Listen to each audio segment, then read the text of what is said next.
ആലപ്പുഴ കടപ്പുറം വനിതാ ശിശു ആശുപത്രിയുടെ നേതൃത്വത്തിൽ ലോക പരിസ്ഥിതി ദിനം ആഘോഷിച്ചു.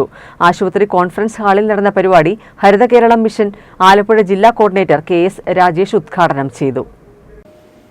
പരിസ്ഥിതിയുടെ കാര്യത്തിലൊക്കെ നമ്മൾ വലിയ പ്രവർത്തനം നടത്തിയിട്ടുണ്ട് എന്ന് അവകാശപ്പെടുന്നു. പക്ഷേ ഇന്ത്യയിൽ ഏറ്റവും കൂടുതൽ ആരോഗ്യ സംരക്ഷണത്തിന് തുക ചെലവഴിക്കുന്നത് നമ്മുടെ കേരള സംസ്ഥാനത്തിലാണ്. വ്യക്തിശുചിത്വം ഏറ്റവും പ്രധാനപ്പെട്ടതായിട്ട് നമ്മൾ കരുതുന്നു. പക്ഷേ പരിസര ശുചിത്വത്തിന്, പരിസ്ഥിതിയോട് ഒന്ന് ചേർന്ന് നിൽക്കുവാൻ നമ്മൾ ആരും ശ്രമിക്കുന്നില്ല എന്നുള്ളതാണ് ഏറ്റവും പ്രധാനപ്പെട്ട കാര്യം. 2021-22 വലിയ കോവിഡ് ബാധയെ തുടർന്ന് നമ്മൾ ലോക്ക്ഡൗൺ അടക്കമുള്ള കാര്യങ്ങൾ നമ്മൾ ഒന്നിച്ച് അനുഭവപ്പെട്ടതാണ്. നൈസർഗികമായ വികാരങ്ങൾ പോലും നഷ്ടപ്പെട്ട് യന്ത്രസമാനരായി മാറിയ സാഹചര്യം ലോകമെമ്പാടുമുള്ള മനുഷ്യർ. നഗരസഭാ കൗൺസിലർ പ്രഭ ശശികുമാർ അധ്യക്ഷയായി. Deputy DMO doctor Anu Varghese പരിസ്ഥിതി ദിന പ്രതിജ്ഞ ചൊല്ലിക്കൊടുത്തു.